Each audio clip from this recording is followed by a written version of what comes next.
and the path for paradise, there are many, many obstacles in the path of paradise. A person needs to overcome the obstacles to eventually enter into paradise. Paradise isn't something cheap. The person just stroll into paradise whenever they feel like strolling into. There has to be certain actions the person needs to overcome. What are the difficulties? Imam An-Nawawi highlights inside the explanations hadith inside Sahih Muslim that there are 4 elements a person needs to overcome the obstacles. Firstly, he mentions al-ijtihad fil ibadat. Person needs to become vigilant in the ibadat, the daily prayers, fasting, performance of hajj. You need to overcome them. These are the hurdles that come continuously. Person needs to focus upon them. حافظوا على الصلوات والصلاة الوسطى وقوموا لله قانتين. Guard your prayers, preserve your prayers, especially the middle prayer. Stand in front of Allah subhanahu wa ta'ala state of observance. قَدْ أَفْلَحَ الْمُؤْمِنُونَ الَّذِينَ هُمْ فِي صَلَاتِهِمْ خَاشِعُونَ. Successful are the believers. Who are the believers who are successful? Inside the beginning ayat of Surah Al-Mu'minun. Those who are devoted inside their prayers, committed towards Allah subhanahu wa ta'ala. Which today we find it, unfortunately, some Muslims find it trivial. They talk about other greater issues. The whole basis, the foundation of Islam after belief in Allah subhanahu wa ta'ala is as-salah.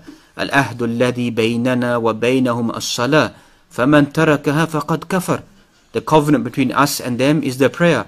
Whoever breaks that covenant, whoever stays away from the prayer, that individual has committed disbelief.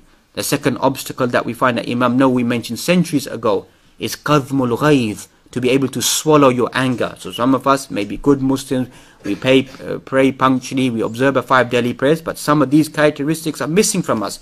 We're never taught these characteristics. Qadhmul ghayz, to be able to swallow one's anger, is another characteristic. If a person overcomes this, able to control their anger, they're heading on a path towards Jannah. The third characteristic that we find, wal-afu, to be able to forgive people.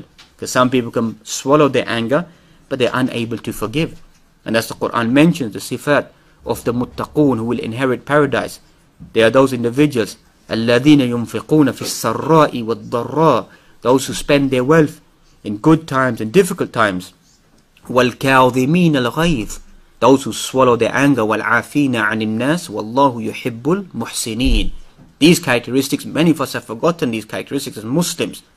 That some of us could pray, we could even spend our wealth, but swallowing one's anger, pardoning people, overlooking mistakes of people, overlooking what comments that people make towards us. These are characteristics, are deep characteristics, which will help the individual come closer and closer towards paradise. The fourth obstacle he mentions is as-sabr an shahawat, to be able to have patience, to stay away from temptations and desires. Every time a person breaks their desires, breaks their temptations, stays away from them, the person becomes closer and closer towards paradise. The more a person falls into temptations, falls into fujur, into sinfulness, fusuq, rebellious behavior, into ma'asi, dhunub, becomes closer and closer towards the punishment of Allah subhanahu wa ta'ala.